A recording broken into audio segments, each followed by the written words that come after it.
Okay, so what I'm doing here is testing the position server, as we call it. So this device right here, you can see it as a barometer on board for air pressure.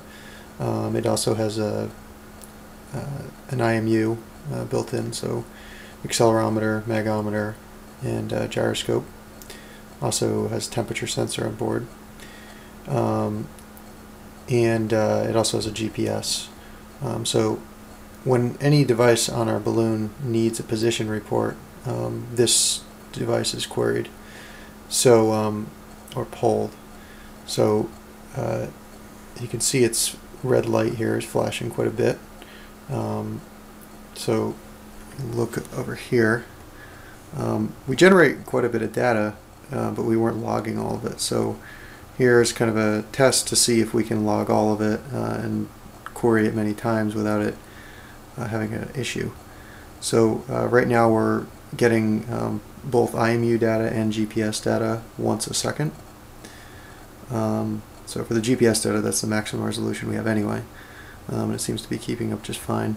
On the left side here, you can see it says system, HCAM, and VCAM. So those fields are the system which is logging the data. So basically, HCAM and VCAM, those are when a photo is taken, where system is just generic data that's logged, so that we can go back and have position reports every second or so. So this makes use of all that data that we're generating. We're actually saving it to a log file. In addition to this automatic logging that we have going on, we have out in this room the system that's connected over the XBee. So this queries the same position server unit. So when we make a request, we can get back that position. Okay. So this seems to be working well. It's fulfilling requests from both other devices at a fairly high rate, and it seems to be managing okay doing that. One of the cool things about the position server and system is it's connected with this bus here. This is the polling bus. You can actually disconnect this while it's running, and you can see here that the system continues working. Everything's fine, just holds the last known position that we had logged.